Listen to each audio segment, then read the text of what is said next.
Hey there, in today's video I'm going to show you how to whiten teeth in Lightroom. I'm sure there's more than one ways to do it, but I will show you the way that I do it, and it involves masking. So the first thing you want to do is edit the picture however you want to edit it. I've already done that nice and quickly. And go into the masking button over here. You'll want to wait for it to detect the person in the picture. And then click person 1. Unselect entire person and then wait for the other options to appear. And then you can click on teeth.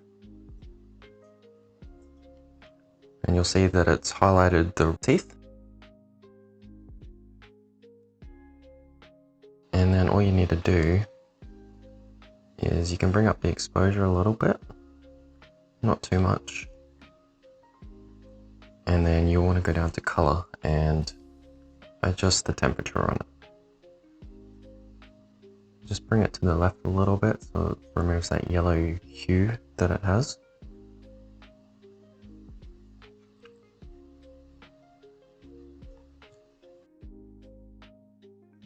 And then before and after.